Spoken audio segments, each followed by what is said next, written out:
3, 2, 1, and 0, and liftoff.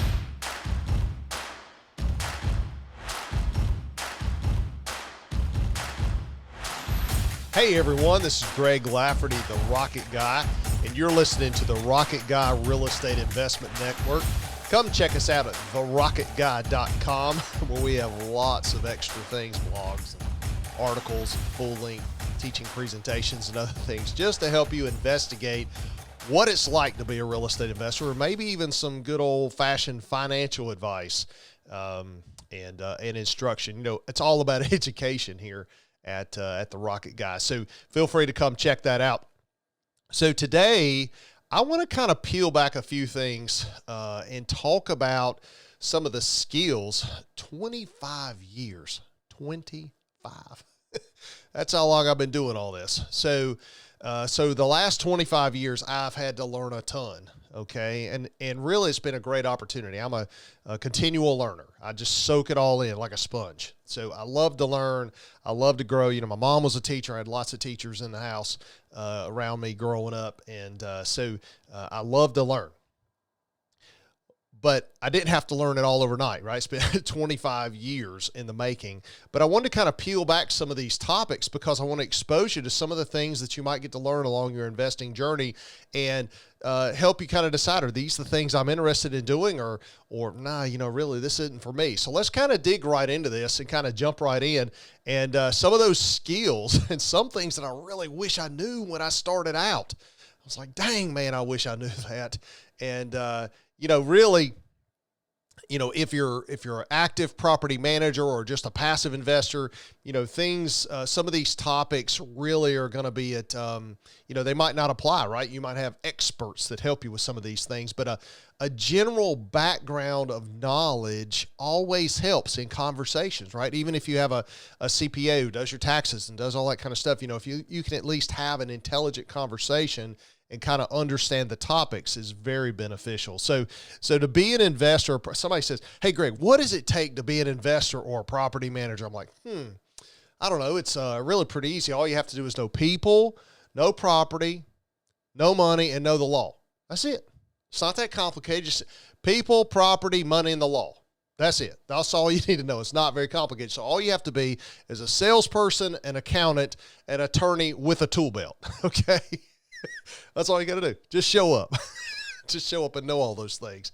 And, of course, you know, the amount of involvement that you are in your investments, you know, whether you're active or passive, kind of drives these levels of skills that you need to know.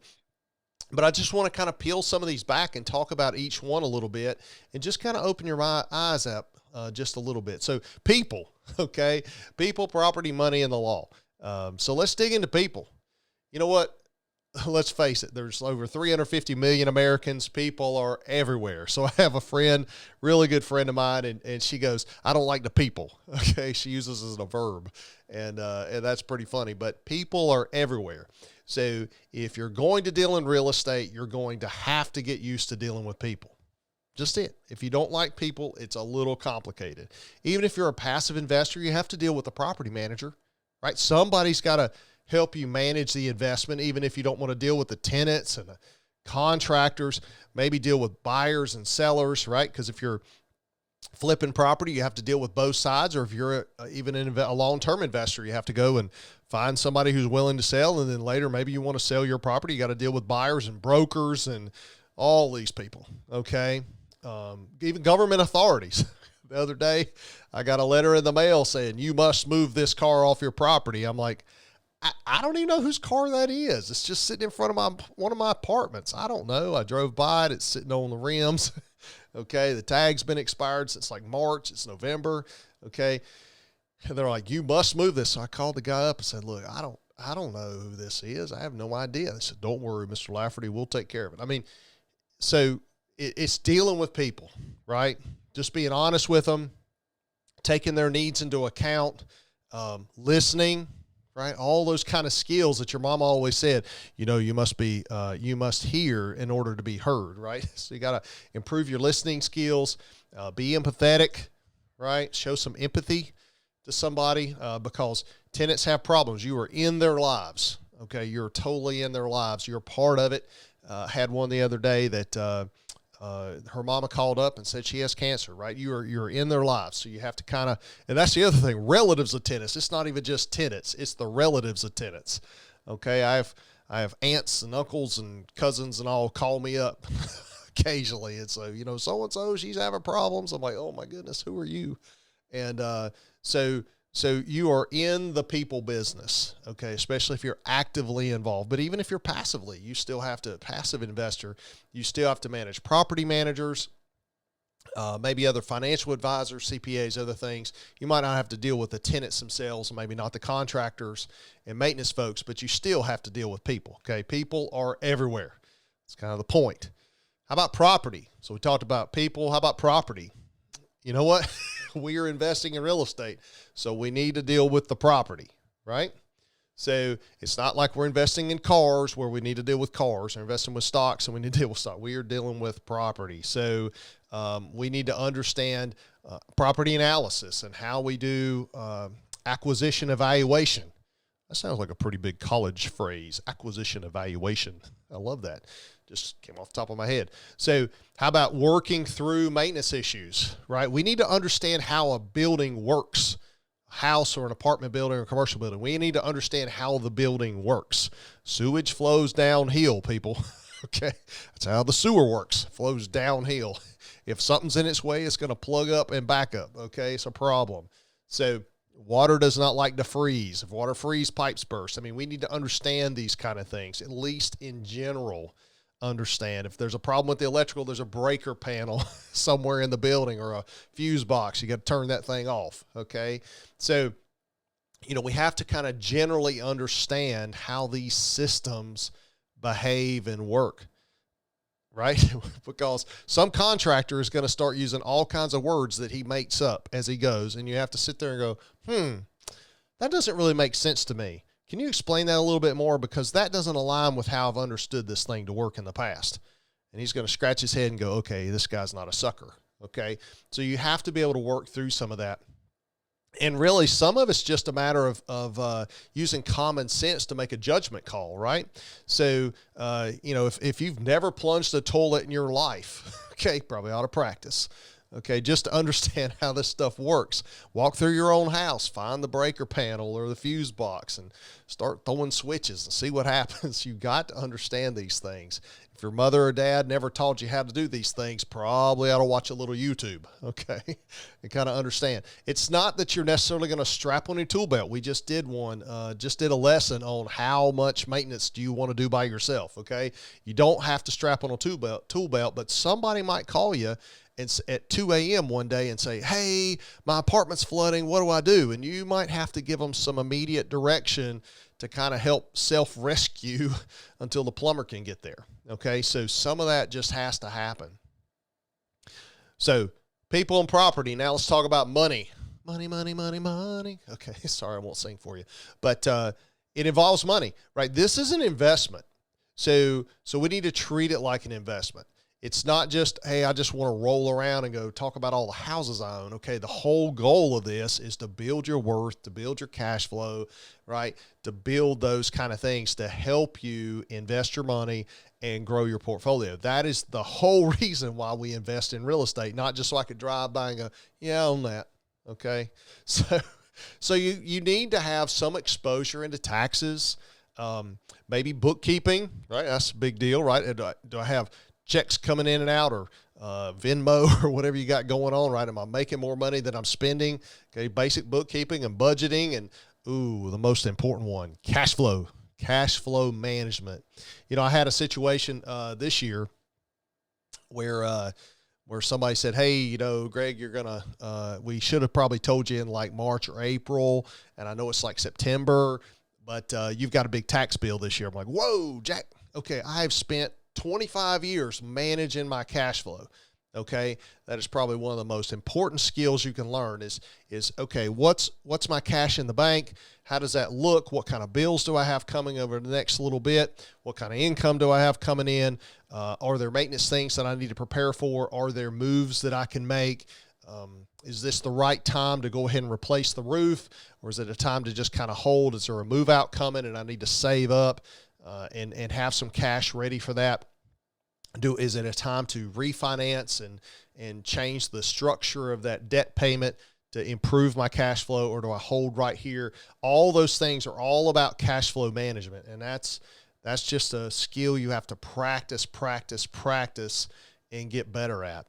Things like even in the tax world, when we're talking about money, concepts that we don't normally see in other modes of investing, like depreciation and capital gains and opportunity zones and other things that those laws are out there, and we need to learn how that helps us and things that we can do to take advantage of that. 1031 exchanges, stuff like that. So all these things you can get exposed to. You don't need to know it going in, people. Okay.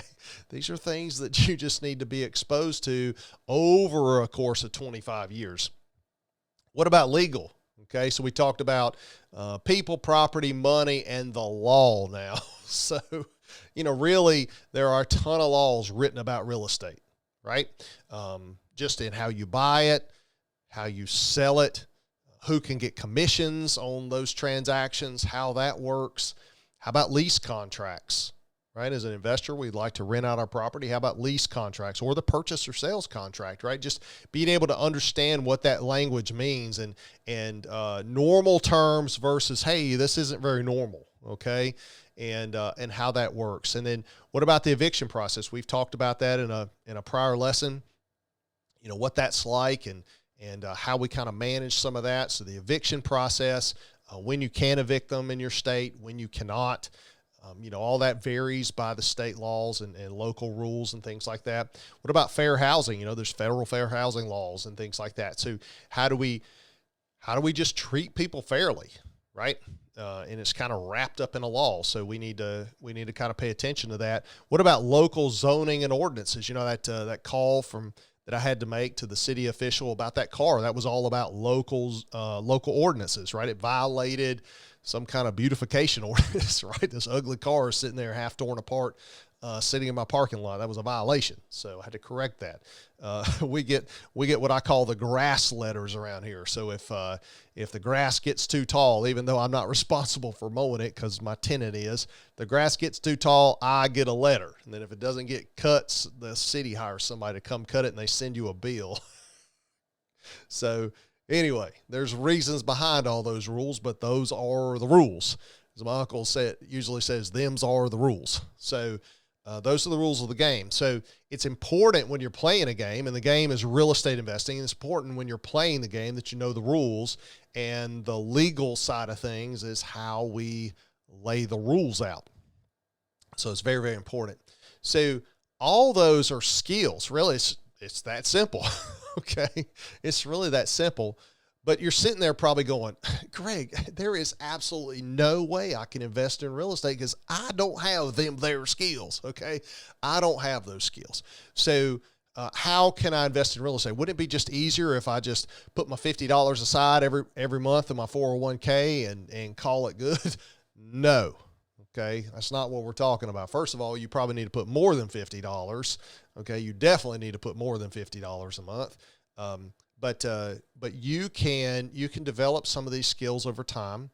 Some skills are helpful going in, but none of these skills are required. Absolutely none. Okay. Absolutely none. And you're starting your education here at the Rocket Guy. And if you read some of my articles, you listen to some of my live presentations that I have recorded at therocketguy.com, some of these things will just start to pick up, right?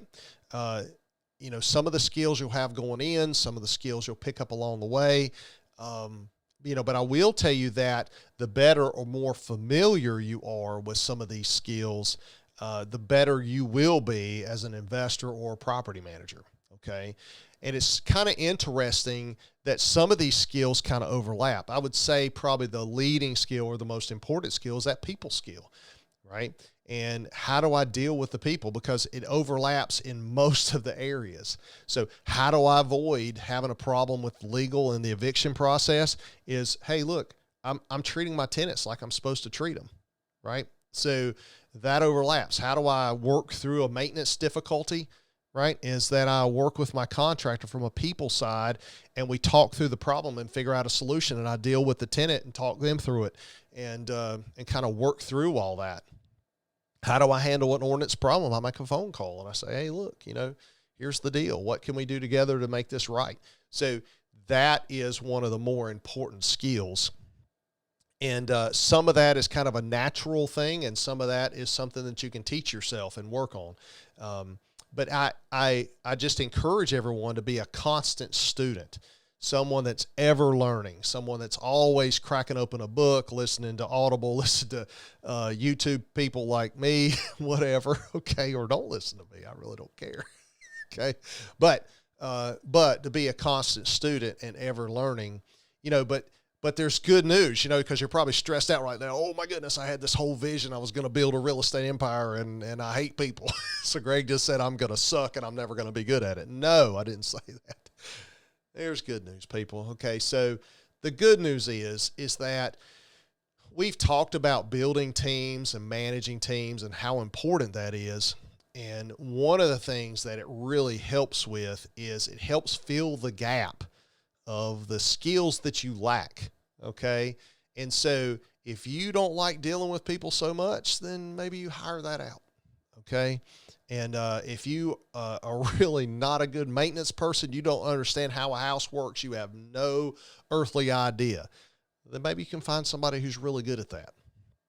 Okay. And we've talked about how you probably shouldn't put on a tool belt anyway, right? The technician and the manager and the entrepreneur, all those things that Michael Gerber stresses in the E-Myth book, right? But your knowledge doesn't mean you do it. Your knowledge, it means you can lead better, right? So the more knowledge I have about a subject, the more intelligent of a conversation I can have with another subject matter expert or someone that's going to handle the situation, right? So if I'm talking to my maintenance crew and they're like, Greg, we got a problem. Okay, well, let's sit and talk about it. Okay. Chances are pretty good that I've experienced something similar over the last 25 years and been exposed to similar problems. Okay. So in the Bible and in Ecclesiastes, they talk all the time about there's nothing new under the sun. Okay. So things happen. It's just a recurrence of the same things, like Groundhog Day. You wake up and the day's same as it was yesterday. Okay. And so there's nothing new under the sun. So if there's a problem and we've been exposed to it before, you can say, well, the last time this is how we dealt with that. And you get a game plan together with your maintenance crew and they go off and take care of it, right? Or when the CPA calls up and says, hey, Greg, you got a big tax bill. That's interesting. So do we take care of this and take advantage of this little thing over here? And da-da-da, yep, okay, good, I guess I'll have to pay the bill, okay? But at least you can have an intelligent conversation and kind of work through the situation with them. I get presented with opportunities all the time, right, where someone will say, Greg, you really need to buy this building. This is fantastic. I look at it, I'm not so sure, boss, because this reminds me of this other deal that I did over here, and it really didn't go so well, and here's why. So tell me why this building is different.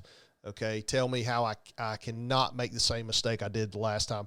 Or, yes, it's the same as the big success I had this last time. Let's see if we can do that again and repeat that. So the more exposure you have, the more knowledge you have, the better you can take advantage of that and work with the subject matter experts to make your investing career even more successful. So that's the good news. You don't have to do it all, and you don't have to have all these skills in the beginning. You can just partner up, form teams, and lead that team to a successful investing career. So that's kind of my message to you, but I just want to really encourage everyone to be a constant learner and to keep their eyes open for these topics, right, as you go through. So thank you for taking the time to join us today. I'm Greg Lafferty, the Rocket Guy. You've been listening to the Rocket Guy Real Estate Investment Network. Please feel free to subscribe and leave comments and hit the bells and do all those kind of things to keep us up in your feed. And feel free to reach out to me, and maybe you'll have a good suggestion of a lesson we can give one day and just kind of peel back and dig into it together. So thanks a lot. I hope you have a great day.